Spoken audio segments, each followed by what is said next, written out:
okay, and the prefixes and suffixes to get these meanings in English. Are you with me? These are the children. Now they all look different, don't they? But they're all from the same parent. They all have the same genetic information. What's the genetic information? The word, the Shin, Aleph, Lamed, collectively means to remove from one place and put into another. It's in a verbal form. It means to remove from one place and put into another. So that's the genetic information of the parents. Katie and Perry. I'm going to use you. You two together mean to remove from one place and put into another. Okay. So therefore, when we have a certain vowel structure, such as sha'al, okay, it's ask. Sha'al, ask. I don't write very well, but that's an aleph. Okay. Sha'al, which is translated as ask. Very familiar place. Sha'alu shalom Yerushalayim. Okay. Pray for the peace of Jerusalem, which is a little misleading, okay, because pray, when we hear pray, we think of, okay, let's all get together, we're going to pray. Now we get down, we fold our hands, pray, you know how that goes. But that's not the Hebrew word for pray. It's more accurate, it's translated as ask for the peace of Jerusalem. It's not something necessarily we all get together and we get down on our knees and pray for. We are to be constantly, in that imperfect tense, asking. Ask Him for the peace of Jerusalem. You don't need to get together with a group and pray and do that anytime. You can ask Him for the peace of Jerusalem. Now the reason why it's not a mistranslation, because in 1611 or 1605 was when they started the translation. In the 1600s, in King James English, pray meant to ask. Pray, I tell you, blah blah blah. Slay the dinosaur, whatever. Okay, or slay the dragon, I guess, whatever. And so if you, but see, when you, if I ask Jim something, I'm removing information from him to me. So you see, they use that as the basis of the word, okay? Because it comes from the parent root, which means to remove from one place and put to another. So when I put that vowel structure here, it's translated as ask, because when I ask you something, I get information from you. Well, you can see the same is true with desire, which is what Paul's name actually means. Okay? Shaul. Okay? Desire is the same thing. If I desire something from you, I'm removing information from you and putting it over to me. Okay? So it's translated as desire. Now, if it's Sheol, okay? Sheol. Now, it's translated sometimes as hell, sometimes as grave. Okay? I'm just going to propose to you, the idea is to remove from one place and put into another. I don't think grave is a good translation in most every place it occurs, because Hebrew already has a perfectly good word for grave. It's used all over the Bible. Okay? As kavar. Okay? It's a kof bet resh. Okay? Is the word for grave. It means it's translated as to bury someone. Okay? So bury. Put someone in the dirt. Okay, that would be kavar. As a matter of kavaran in Israel is someone who's a grave digger. He digs the graves. Okay, and so it's more. So the point is, Sheol really doesn't mean hell. What it really means is something's removed from one place and put into another. So why am I even saying this? Is because that word Sheol does not tell you where it was removed from or where it's going. It just tells you something was removed from one place and put into another. Okay? So when people die, the Bible says they go into the grave. Okay? That would mean they were removed from one place. That would mean running around here eating and drinking coffee at Starbucks or whatever. Okay? And to the ground. Okay? But they could have been from any place. Removed from one place and put into another. Okay? That's the simplicity of the design of a brilliant language that was designed like this in the first place. Most Orthodox, I don't know how many times I've done conferences, seminars in places where there's Orthodox in the room. And I remember one particular place, the first time it ever happened, as a matter of fact. There was like, after about 3 hours, there was a break. And a couple of guys come up, and you could tell they were Orthodox. Okay? And this is what they said to me. I have to put the glasses down. We have no idea what you're talking about. Now, the reason they said that is because of a slide that's going to come up here pretty soon. In many ways, Israel and the culture in Israel is a place just like any other place. Those of you who raised your hands, you know what I'm talking about. If you've been there, in many ways, it's a place just like any other place. Yes, the old city is very special, but Tel Aviv is just basically Vegas, you know, whatever, okay? It's just a place like any other place. And most of the people living there, including the Sabras and so forth, Hebrew is their native tongue. They were raised in this language from little kids. It's what they speak. It's their native tongue. They read the Torah and so on and so forth. But most Orthodox know very little about their language. The same is true in America. Okay, most people in America speak pretty good English. Okay, but most Americans, and I think that's an understatement, know very little about English.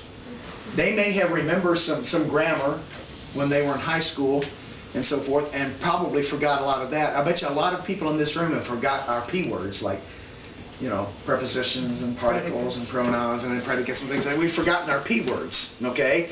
It's just because time goes by. But what I mean by this is most Israelis don't know where the words come from, okay? I'm not talking about those deeply involved in Talmudic studies and so forth. The average Israeli on the street, okay? And I run into the average Orthodox in Israel, okay? Because a lot of times they're on the tours and they're around. It's just like Americans know very little about where English came from, where English words come from. They speak it fluently, and they even know the grammar pretty good. So forth, they know how to diagram a sentence and, you know, and things like this, but they don't know where the words come from. Most Americans have no idea where asparagus comes from. Or you just walk up to the average person, where does asparagus come from? The ground. Okay? That's probably what they'll say. Okay, where does the word come from, though? Okay? And they wouldn't have a clue. Not knowing that actually that word used to be called sparrow grass. Okay? Because people would notice, they would watch these sparrows diving down in these ditches and picking up something out of the ditch and taking it to the nest and so forth. And they were diving down in these ditches getting this grass on the side of the ditch. So the action of that was called sparrow grass, which makes sense. But over time, through metathesis and things like that, it got all the letters and the syllables got switched around, and now it's asparagus, which makes no sense. I mean, it used to be centuries ago that you go to a garden and there'd be this little thing fluttering around the garden. They were called flutterbys. 800 years ago, they were called flutterbys. But through the switching of letters, now what do we call them? Butterflies, which makes no sense. Okay, flutterby makes sense. Oh, here's one that irritates some white people. Okay? In Middle English, not even Old English, but Middle English, you know, 1400s. This is how the word was written, and this is how it was pronounced.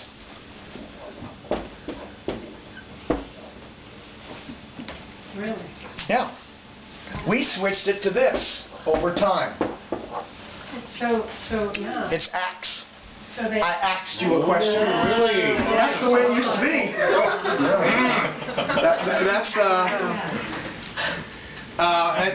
It was this. In Middle English, it was pronounced this, bread. Now we pronounce it bird.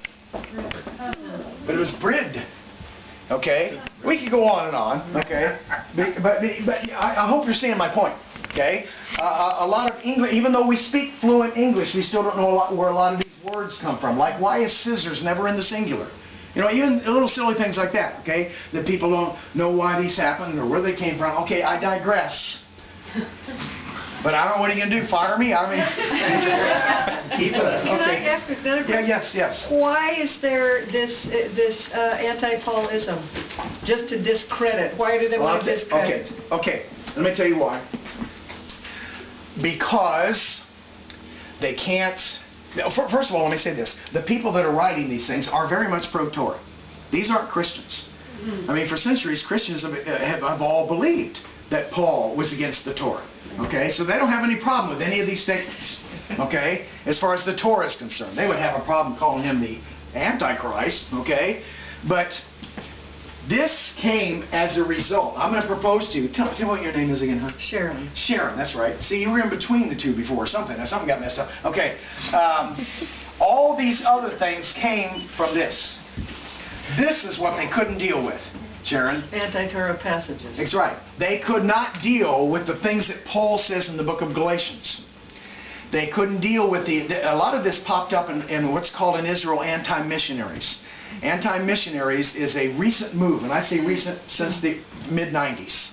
Up until the mid-90s, if you went to Israel to visit there, especially as a Christian, from their point of view, they are Jews, you're the Christians, we're the chosen people, you're not, never the twain should meet, just spend your money, come on over.